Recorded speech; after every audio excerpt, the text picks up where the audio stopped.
Assalamualaikum warahmatullahi wabarakatuh. Alhamdulillahirabbil alamin. Wassalatu wassalamu ala asyrafil anbiya'i wal mursalin wa ala alihi wa ashabihi ajma'in, amma ba'd. Faqala fil Qur'anil Karim, a'udzu billahi as-sami'il 'alim minasy syaithanir rajim.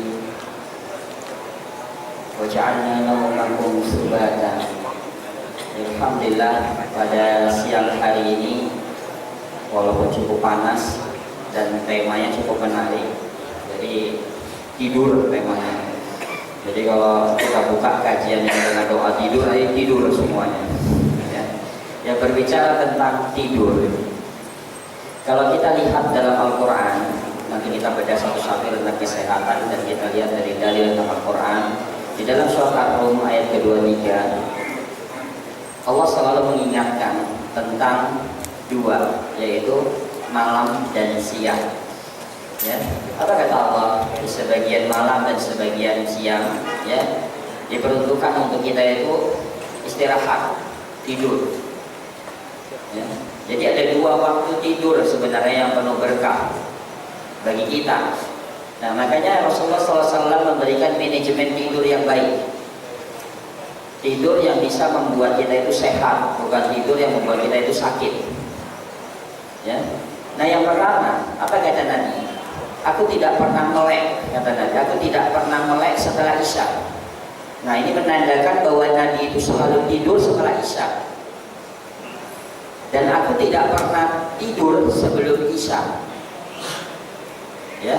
Jadi kalau dilihat Rasulullah SAW setelah Isya itu tidur. Tapi aku bangun sepertiga malam. Nah, kita lihat waktu sepertiga malam. Ya, sepertiga malam, kalau pergantian Islam, hari dalam Islam itu adalah waktu maghrib. Ya, maka para ulama mengatakan sepertiga malam itu dari jam 1 sudah masuk sepertiga malam. Ya, maka Nabi bangun sepertiga malam. Ya, apa yang dilakukan oleh Rasulullah? Bangun di sepertiga malam itu Rasulullah melakukan sholat. Ya. Sholat sampai azan subuh. Ya, jadi makanya digunakan malam itu hanya sebagian untuk tidur. Nah, kalau kita sedikit-sedikit tidur. Ya, jadi bangun tidur sebelum Isya, nanti bablas nih. Ya, alasannya ngantuk, capek segala macam. Ya. Dan nanti kita lihat kenapa sepertiga malam itu sudah bangun Rasulullah. Apa yang dilakukan oleh Nabi, yaitu melakukan sholat. Maka adabnya adalah bangun dari tidur itu Rasulullah langsung berwudu. Apa kata Nabi? Ya, pada saat kalian tidur, sesungguhnya kalian dalam 3 ikatan setan.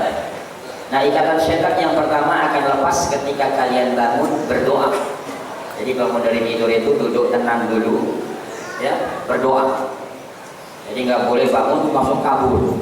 Nah, ini sering sekali permasalahan di masyarakat kita, dan efeknya nanti di usia 40-45 mulai kesakitan ketika bangun langsung jalan, persendiannya sakit, pinggangnya sakit. Itu efek dari bangun dari tidur langsung jalan.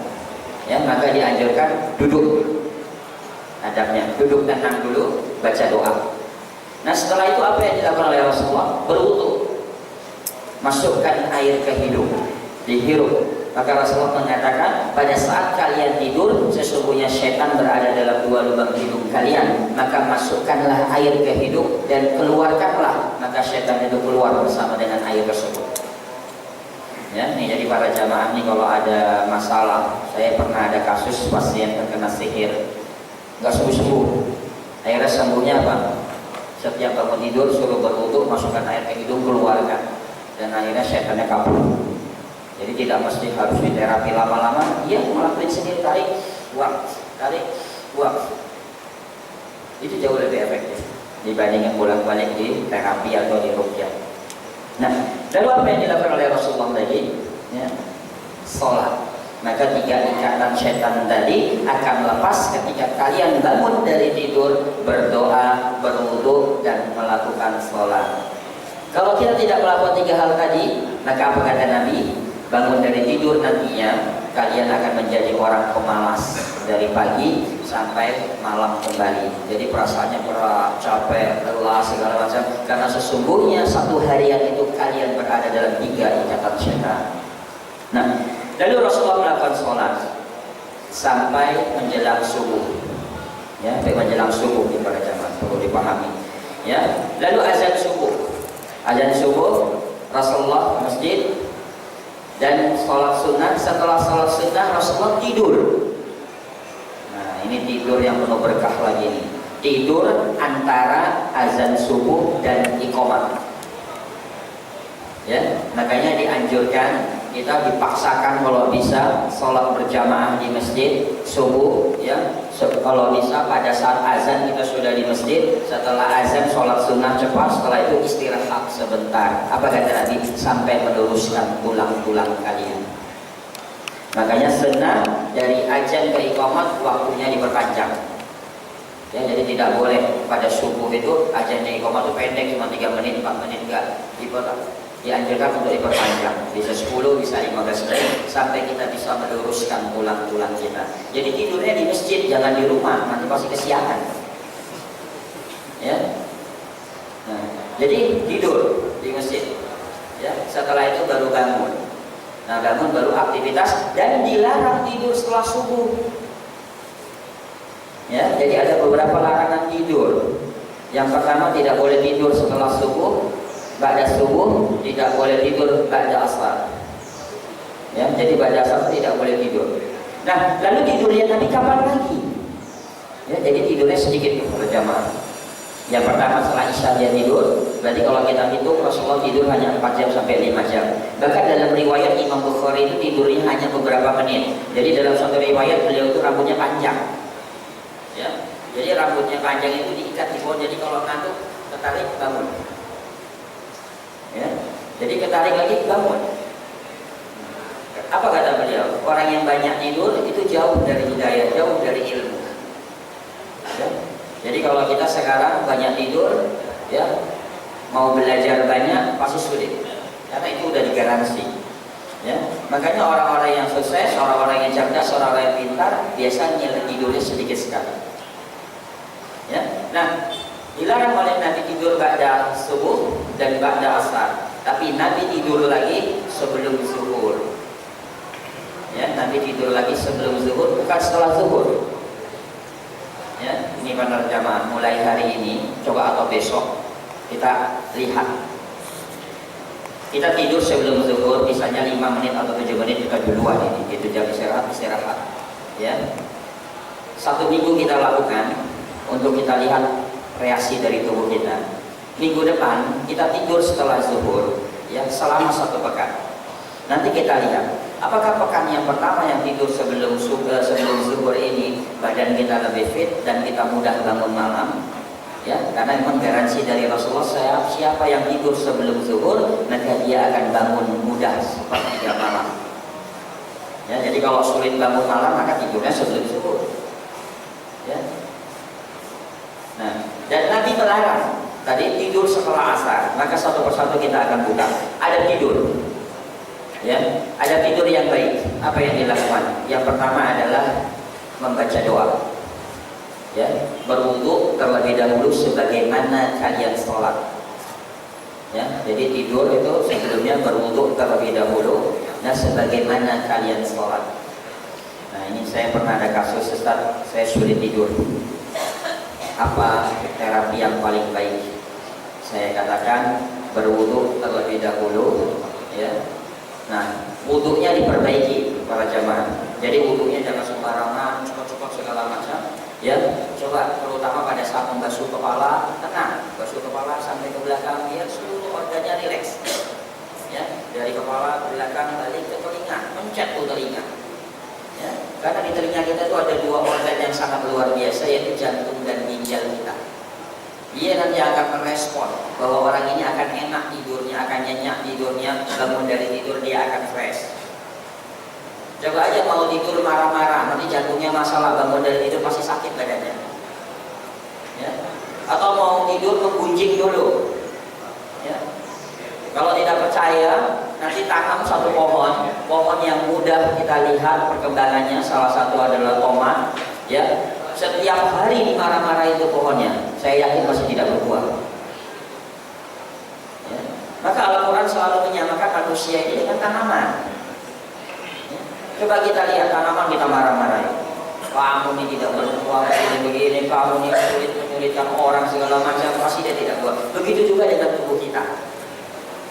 Ya, makanya orang yang mau tidur ketika dia baca doa, rileks, dia bisa senyum sama dirinya dan beristighfar kepada Allah, menghitung segala perbuatan kesalahan yang dia lakukan di pagi hari sampai malam, maka Allah akan memberikan kemudahan dan Allah memberikan kesegaran ketika bangun dari tidurnya. Ya. Maupun tidurnya sedikit, ya, tapi kita rileks. Ya. Tapi mau tidur berantem dulu, pasti tidurnya panjang juga sakit badannya semuanya. Nah, maka tidur ini perlu. Lalu miring ke kanan. Ya, ada tidur itu setelah berdoa, berwudu, kalau bisa sholat sunnah, kalau tidak nanti diakhirkan, ambil witirnya. Ya, miring ke kanan. Kenapa tidak miring ke kiri? Nah, ini menjadi kajian tersendiri dalam ilmu kesehatan. Bahwa Rasulullah itu selalu tidur miring ke kanan. Ya, dalam ilmu kedokteran dikatakan orang yang tidurnya miring ke kiri, maka orang tersebut satu pompa jantung tidak akan maksimal karena dia menjepit tangannya dan menjepit sekat rongga dadanya sehingga jantung bekerja tidak maksimal. Jadi lambat. Nah, sedangkan miring ke kanan dia cenderung lebih rileks, lebih santai, ya, melipat tangannya dan miring sebelah kanan. Ya, nah maka tidur di sini sangat-sangat berperan, ya, tapi jangan tidur terus, ya, tidur terus nanti kita akan bermasalah. Maka ingat kepada Al-Quran tadi surat Al-Rum ayat 23 bahwa sebagian malam, ya, untuk istirahat dan sebagian siang untuk istirahat. Nah, sebagiannya itu buat apa? Beribadah dan sebagian lagi untuk mencari nafkah, mencari rezeki. Ya, itu sudah dibagi, ya, sudah dibagi oleh Allah. Makanya dari sekarang kita mulai benahi tidur kita yang baik, ya, para jamaah sekalian. Jadi jagalah wudhu kita. Kita mau sehat, jaga wudhu kita. Bangun dari tidur, berwudhu kembali, masukkan air ke hidung buru-buru, ya, biar setan lepas dari ikatan kita. Ya, nah lakukan salat sunnah, beribadah yang benar karena Allah. Tidur tidak mesti kita harus tidur terlentang atau tengkurap. Ustaz, bagaimana kalau misalnya kita tidurnya tidak sadar di awal tapi kita sudah miring ke kanan, setelah itu kita tengkurap atau terlentang, tidak ada masalah. Ya, yang penting mulailah sesuatu itu dari sesuatu yang baik. Maka Rasulullah SAW melarang kita untuk tidur terlentang.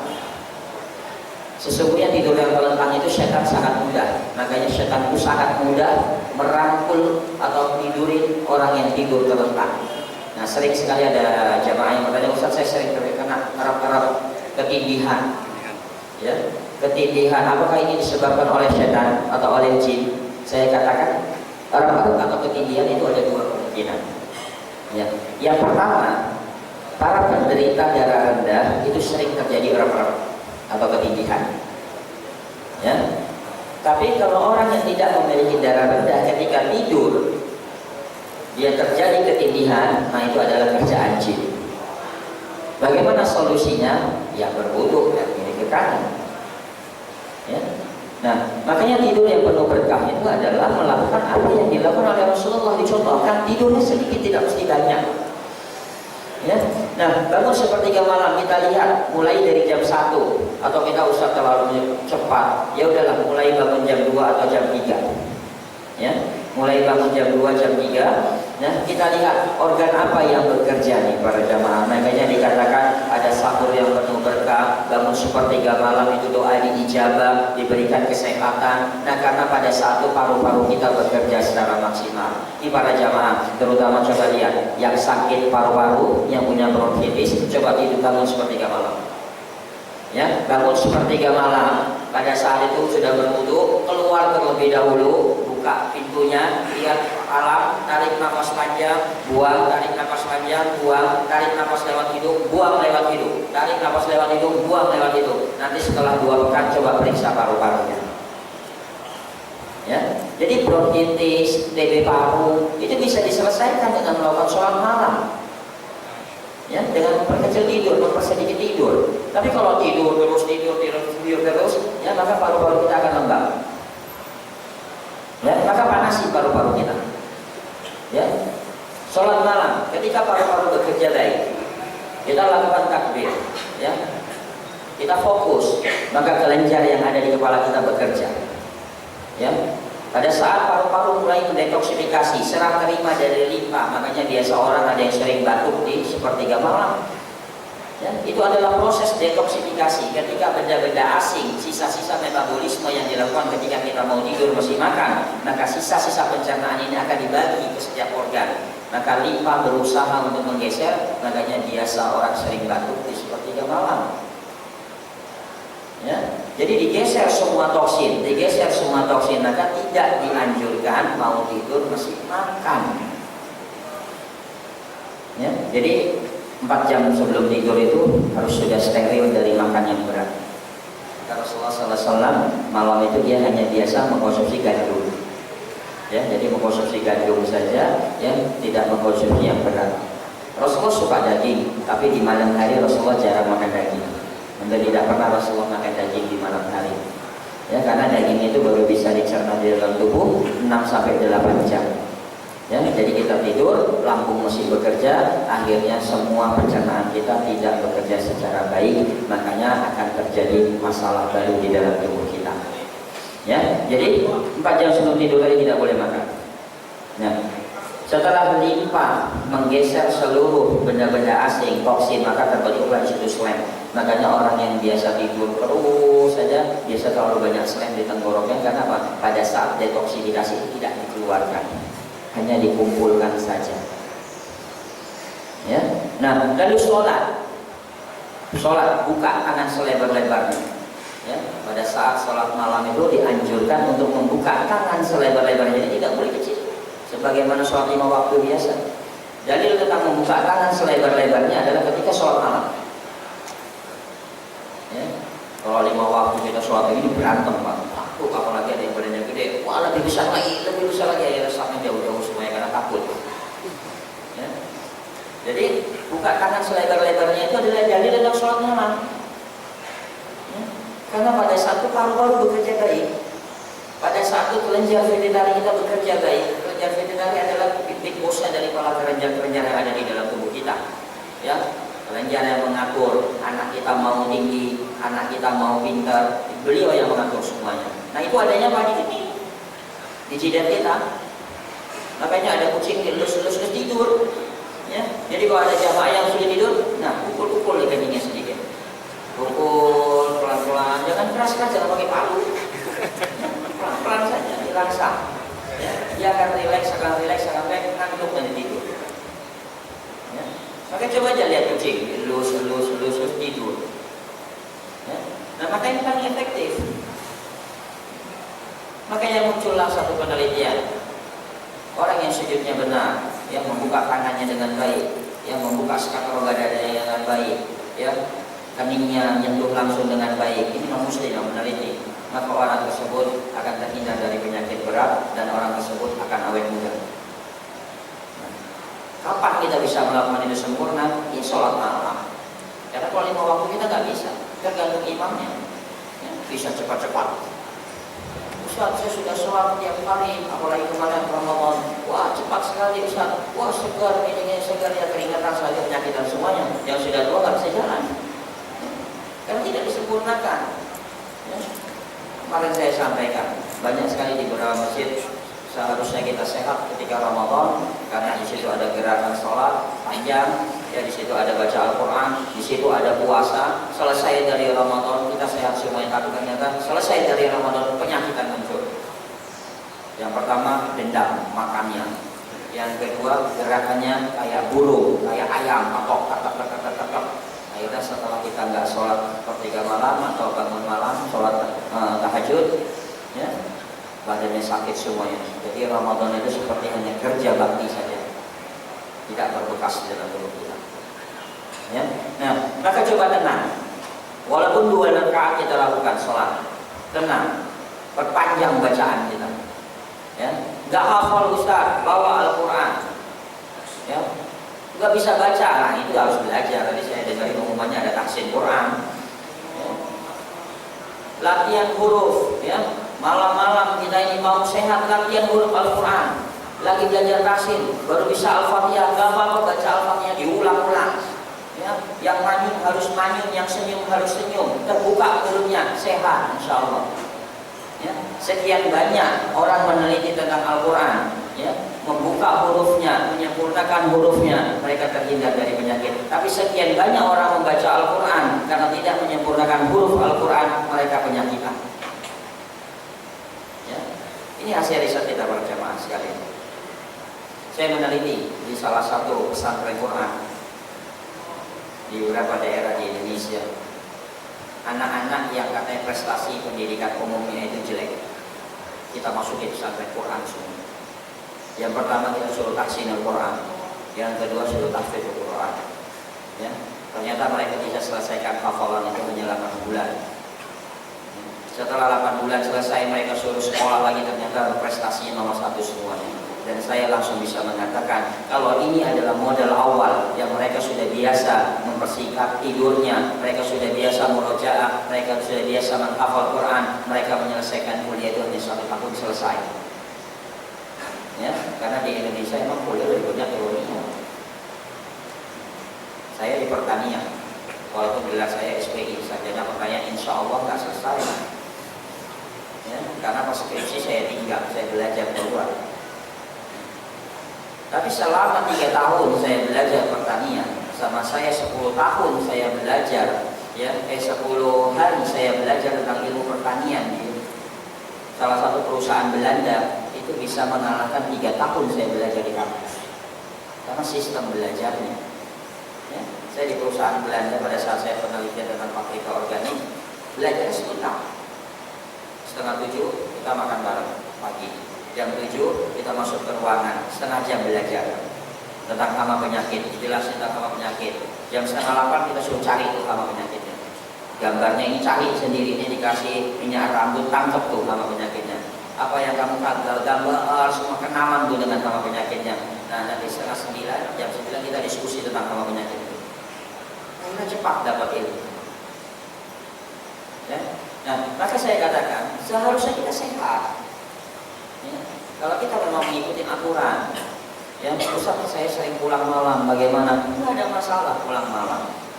Ya, yang penting usahakan ada waktu untuk olahraga supaya kita sedikit tidur tapi tetap sehat. Nah, usahakan ada waktu untuk berjemur, usahakan ada waktu untuk banyak minum. Ya, yang menyebabkan kita tidak sehat itu tidak pernah berjemur, tidak pernah olahraga, dan sedikit minum. Baru kemarin saya sampaikan di beberapa kajian-kajian umum. Kenapa yang sehat itu bukan umat Islam? Yang aturannya sudah jelas, waktu untuk makan, ya, pembagian makanan di dalam perutnya, di dalam pencernaan, dalam tubuhnya sudah jelas.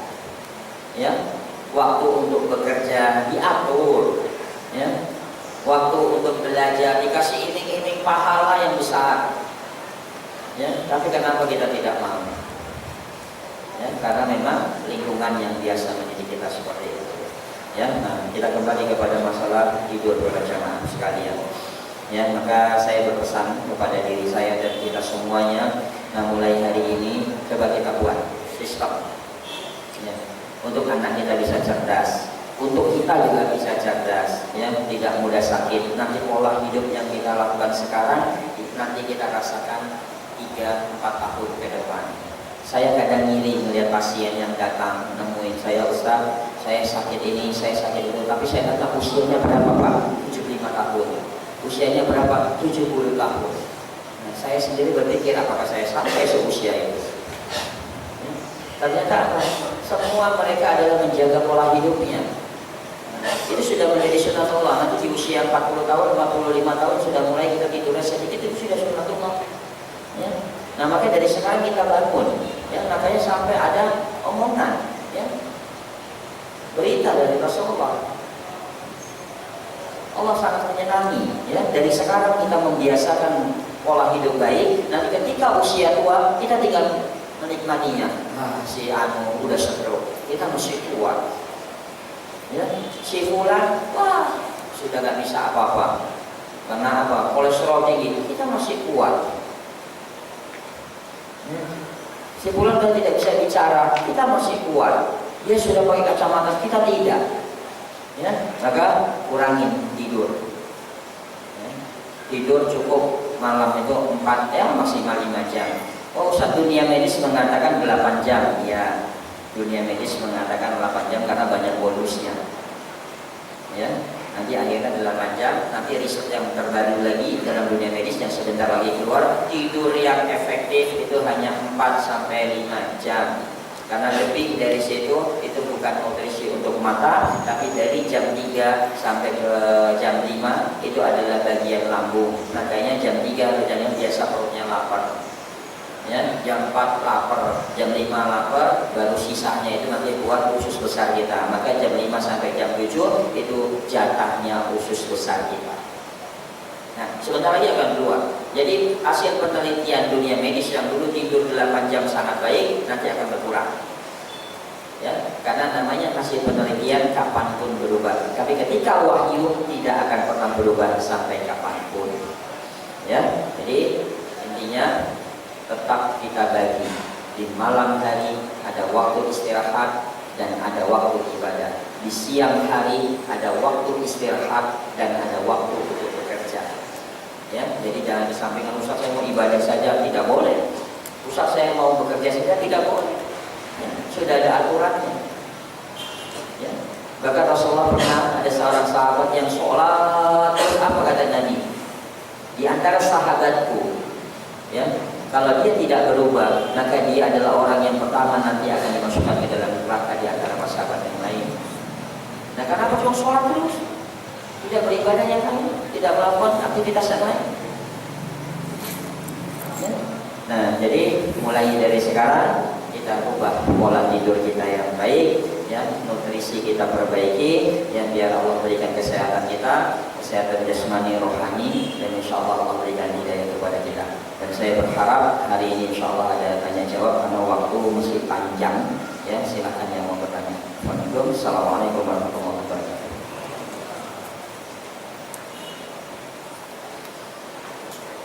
Silakan yang mau ditanyakan tentang tidur atau tentang yang lain ya Mas Wabir.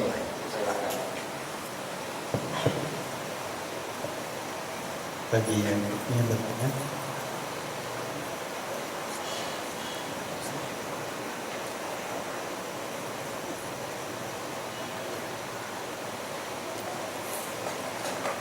kami tidur semuanya ya.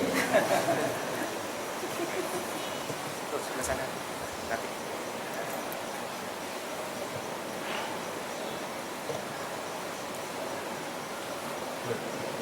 Assalamualaikum. Waalaikumsalam. Saya mau tanya, kalau kata orang nenek saya dulu, kalau tidur itu bagusnya di lantai Ustaz, daripada di kasur.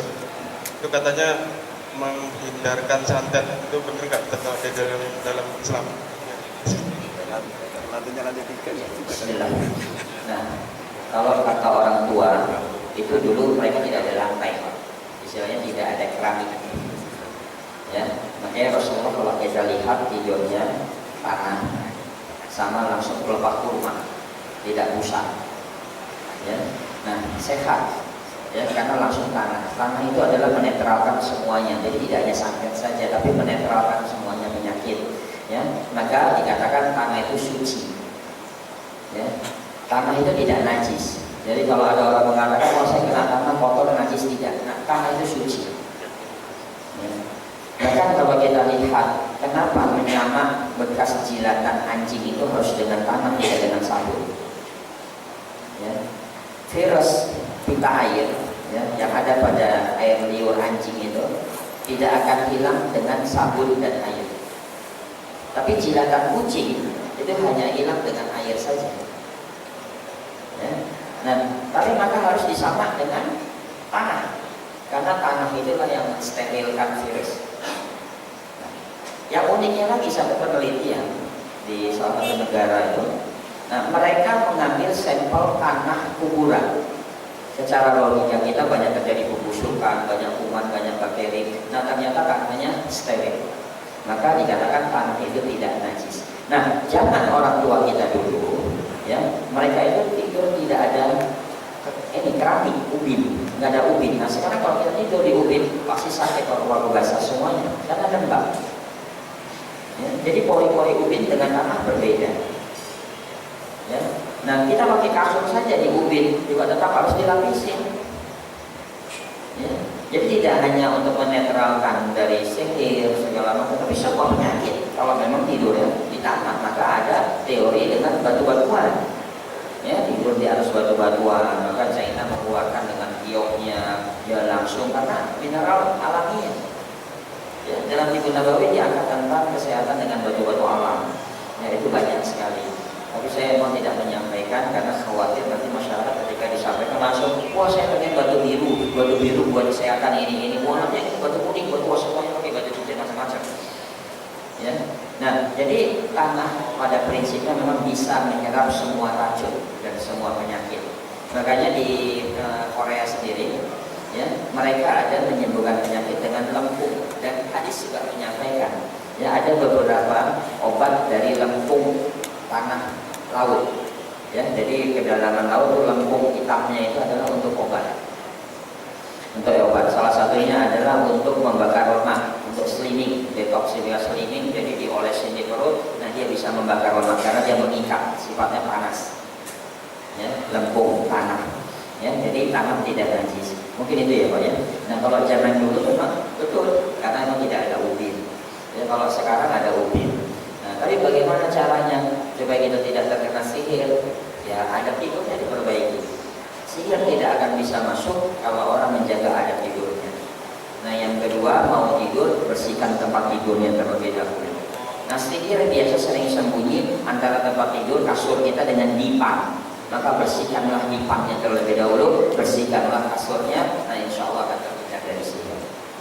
Nah, itu untuk menghilangkan dari sihir. Ya, silakan yang lain.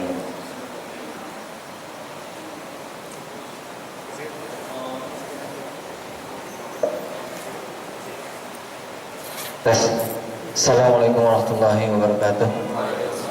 Bagaimana Ustadz tentang pola tidur untuk anak-anak balita atau balita untuk perkembangan otak, paru-paru atau perkembangan tubuhnya itu? Terima kasih. Nah, pola tidur buat anak-anak memang beda. Anak-anak ini memang dia kalau masih balita, paling masih bayi ya. Dia tidur terus, paling nanti makan tidur tidak ada masalah. Seperti itu, karena memang siklusnya seperti itu. Dia sudah dicukupkan. Dari mana? Tali pusarnya.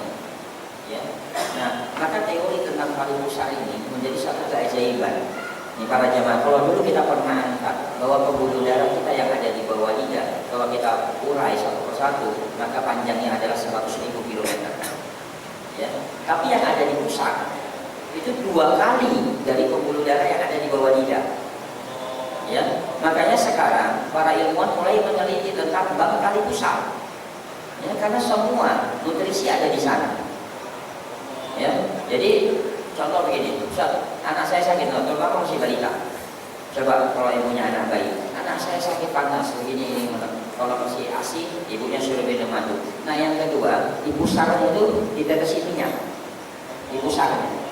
Ya, karena nanti pusar itu akan menerjemahkan permasalahan yang ada di dalam tubuh anak tersebut dan di dalam tubuh kita.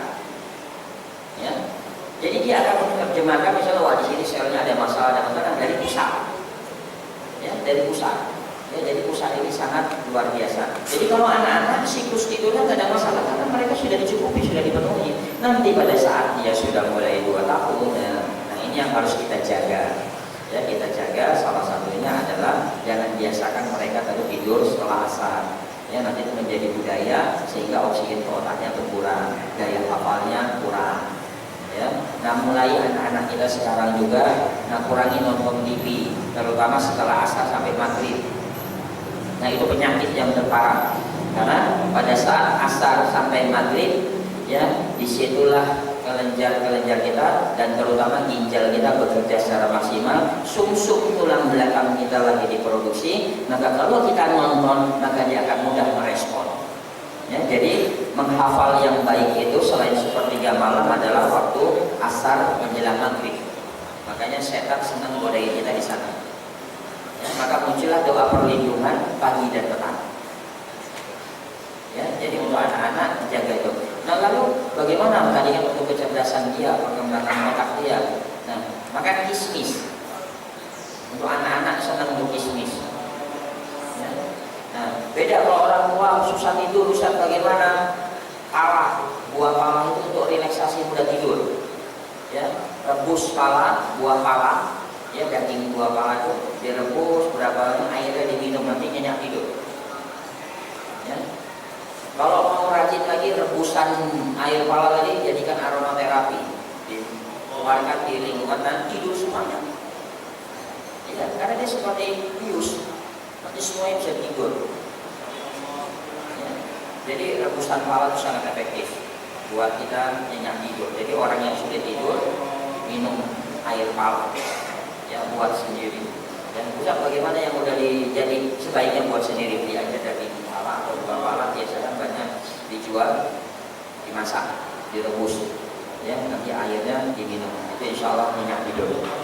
Ya, mengatasi insomnia, jadi sulit tidur bisa diatasi. Jadi untuk anak-anak kismis sangat membantu untuk kecerdasan.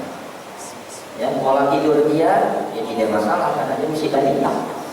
Ya, tapi nanti setelah lebih dari 2 tahun, nah di sana baru kita mulai program dia. Mulailah diajarkan tidur siang itu sebelum zuhur.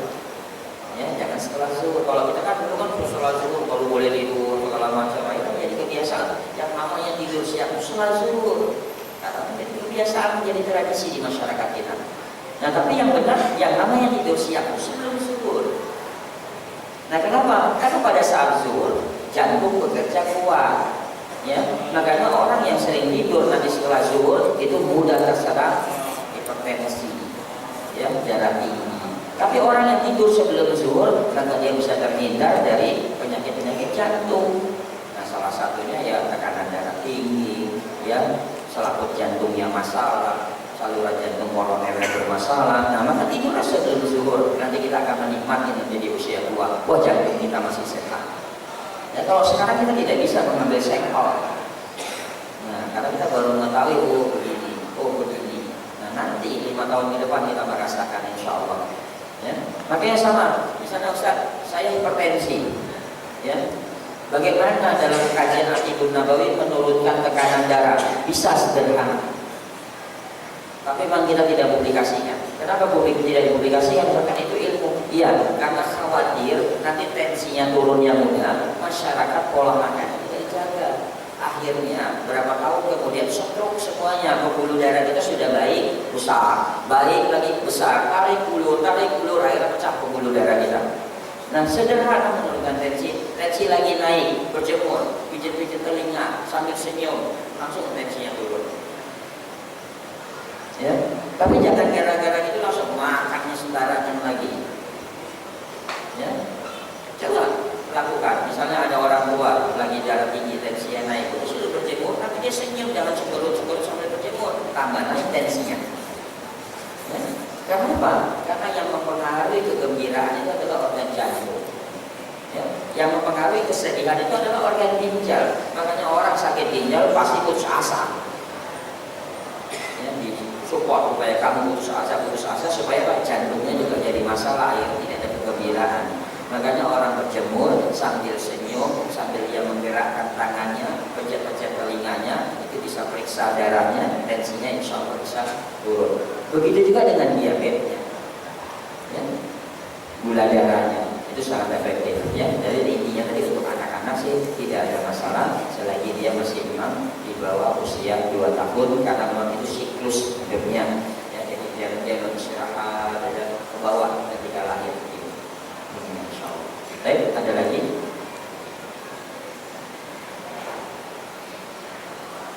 Silakan kepada Kirsa.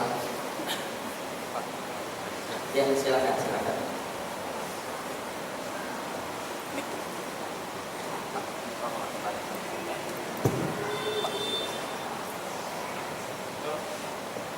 Assalamualaikum Ustaz. Waalaikumsalam. Beberapa minggu lalu saya itu pijat ya. Sama tempat pijatnya itu karena saya waktu dipijit itu sebelah itu sakit semua gitu. Itu katanya pertanda Terima kasih. Assalamualaikum warahmatullahi wabarakatuh. Waalaikumsalam. Ya, jadi satu yang menjadi pembelajaran kita ketika dipijat atau direfleksi itu sakit semuanya, bukan berarti itu penyakitnya. Ya, jadi tingkatan saraf manusia itu setiap orang berbeda. Nah, ini saya tahu ketika saya belajar di salah satu akademi refleksi di Australia, itu punya akademi refleksi. Jadi saya belajar dulu refleksi di Indonesia, setelah itu saya kembangkan di beberapa negara, termasuk saya belajar tentang pengobatan refleksi dari Mesir kuno. Nah, jadi ternyata kalau dulu pemahaman kita, kalau sakit ketika direfleksi itu penyakitnya, ya, semakin ditekan lagi itu penyakitnya. Ya, padahal kita karena memang betul-betul sakit. Nah, jadi refleksi yang benar sebenarnya tidak ada rasa sakit. Ya. Nah, jadi kalau misalnya diponis sakit di sebelah kiri, ini gejala stroke, ya, karena memang sebelah kiri itu identik dengan organ-organ jantung, organ-organ vital kita.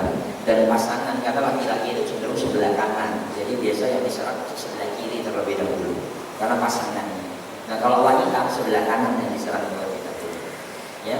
Nah, jadi kalau saya berpikiran begini, ketika ada ponisan seperti itu, jangan menjadi beban bagi kita, tapi rubah pola hidup kita. Ya, karena nanti kita akan terkena diskusinya Allah, kan? Bahwa prasangka Allah itu sama dengan prasangka kita. Ketika ada ponis tadi, ini gejala stroke, kita kepikiran jadi stroke. Ya, sama dengan awas kamu ada jinnya ya, ada jinnya 5, kita kepikiran iya bisa jadi ada jinnya 5, jadi ada jinnya. Ya. Nah, solusinya bagaimana kalau kita untuk memperbaiki tadi, misalnya sebelah kiri sakit. Hari Ahad yang lalu, ya, minggu yang lalu saya ajari tentang terapi batang sapu di Islam itu indah.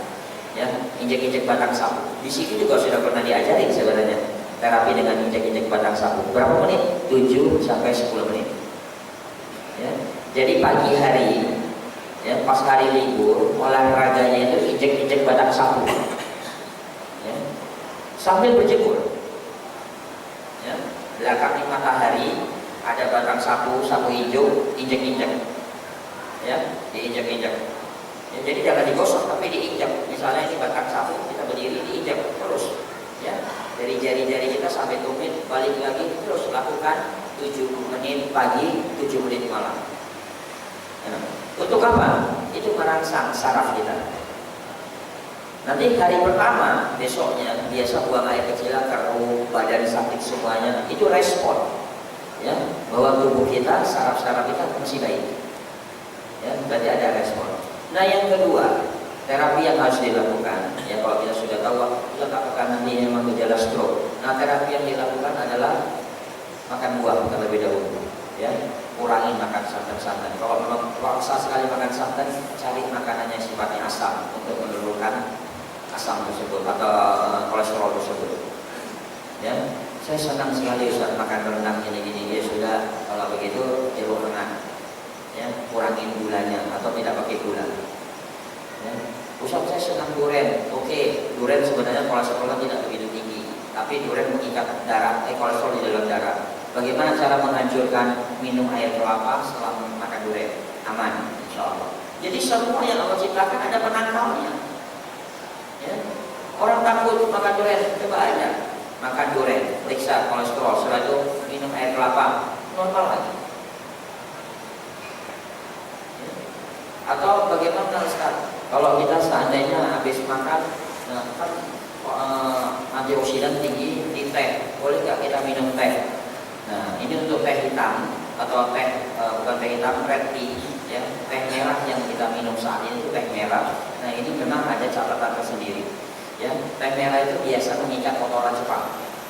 Ya, jadi makanya nanti bisa sembelit. Ya, beda dengan black tea. Ya, black tea yang biasa itu yang sering teh buruk segala macam. Nah, kalau dia malah bisa kolansing karena dia sumber bakteri aktif. Ya. Nah, jadi kalau untuk stroke tadi, supaya jantung bekerja ringan, yang pertama detoksifikasi pencernaan. Karena yang menyebabkan jantung bekerja berat itu adalah lambung kita kotor. Ya, lambung kita kotor, bagaimana detoksifikasinya? Dulu pernah saya sampaikan, makan cincau sebelum makan. Ya, ya kalau nggak ada ya buah tadi, buah apa usah pepaya silahkan. Ya, apel apel yang mana? Apel Indonesia itu lebih kuat antioksidannya dibandingkan dengan apel impor. Ya, jadi coba cari apel Indonesia yang asam. Nah, ini jauh lebih efektif ya untuk sebagai detoksifikasi pencernaan kita. Ya, nah setelah itu bangun dari tidur usahakan minum madu dengan air untuk membangkitkan bakteri yang aktif di dalam tubuh sehingga dia bisa mengurai sisa-sisa makanan kita. Nah, stroke yang penting lagi adalah olahraga. Olahraga yang paling baik adalah berenang. Ya, saya menangani kasus stroke itu dalam memberikan kesembuhan dengan berenang. Ya, nggak bisa berenang ya udah jalan-jalan aja di air itu, kolam renang jalan-jalan gerak-gerakin. Nah itu untuk mengatur keseimbangan. Ya, jadi renangnya dengan gaya dada Pak, itu bahaya buat penderita stroke. Ya gitu masuk langsung dada, berenang. Ya, jadi berenang yang benar. Ya. Jadi berenang yang benar. Ya. Tadi makan cincau baik, ya. PCO minyak kelapa baik. Usah minyak kelapa itu punya kolesterol betul, punya kolesterol, tapi dia rantai karbonnya rangkap dua, kolesterolnya mudah dicerna. Nah, kenapa dibutuhkan? Karena dia yang melapisi pencernaan kita sehingga peradangan pada usus bisa disembuhkan dengan minyak kelapa. Nah, untuk apa peradangan pada usus disembuhkan? Karena gas dari usus inilah yang mendesak ke jantung. Sehingga kita mudah cemas, was-was, khawatir itu karena pengaruh sisa makanan di dalam lambung kita. Ya, jadi, nah lalu terapinya bekam, hijamah, ya, bekam. Nggak usah saya sering donor, beda donor dengan bekam. Donor adalah darah segarnya yang diambil, sedangkan hijamah adalah darah yang ada di epidermis, di kulit yang terluar, adalah sel darah mati. Ya. Makanya wanita, kenapa wanita usianya lebih lama dibandingkan laki-laki? Karena wanita ada masa haid, ya, sel darah mati dikeluarkan. Nah, kalau laki-laki tidak, nggak ada haid. Kalau laki-laki punya haid, masih usianya juga sama dengan wanita. Nah, makanya laki-laki dianjurkan hijamah. Itulah yang sering menyumbat pembuluh-pembuluh darahnya. Ya, jadi hijamah bekam. Maka Rasulullah SAW mengatakan bahwa sebaik-baik pengobatan adalah al-hijamah. Nah, bahkan di salah satu universitas di Amerika mengatakan metode cupping dengan mengeluarkan darah itu fokus kedokterannya, ya, itu kesembuhan 9 kali lebih cepat daripada terapi apapun. Bayangkan, 9 kali lebih cepat. Jadi mereka mengakui bahwa dengan hijamah, dengan bekam itu kesembuhan 9 kali lebih cepat dari terapi apapun. Nah, bangsa kita, masyarakat Indonesia ini sudah mengenal hijamah sudah lama. Mana buktinya? Zaman dulu sudah ada sendal lintah. Di kampung udah ada pacet itu kan. Digigit pacet kok sehat? Iya, karena pacet itu gigitannya hanya sampai kulit terluar saja. Ya. Sengatan nyamuk itu juga sangat baik, tapi kalau sekarang bahaya. Ya, terapi nyamuk langsung menggigil, demam berdarah, malaria segala macam. Ya. Jadi ketebalan kulit kita itu sama dengan sengatan nyamuk itu. Ketebalannya hanya 0,3 mili. Ya, jadi tidak boleh dalam, membekam itu tidak boleh dalam, hanya tipis sekali. Ya, jadi itu harus dilakukan. Oleh itu juga kalau tidak ada asam urat, ya, buat kecambah kedelai. Kedelai ini menguatkan jantung. Ya, lisitin kedelai itu menguatkan jantung sehingga jantungnya nanti akan bekerja secara ritme yang baik, insya Allah. Ya, mungkin ini ya Pak ya. Jadi PR-nya banyak, tapi jangan jadi beban. Ya, jadi tadi berenang, jangan lupa jangan gaya dada, nanti tenggelam. Nanti nggak bisa lihat lagi saya jamaah di sini. Mana tenggelam bisa gara-gara gaya dada. Jadi jangan gaya dada, gaya bebas saja. Ya, baik. Ada lagi atau kita akhiri?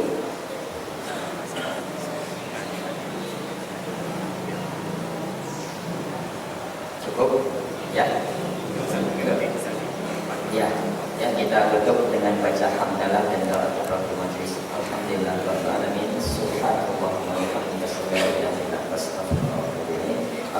Assalamualaikum warahmatullahi wabarakatuh. Waalaikumsalam.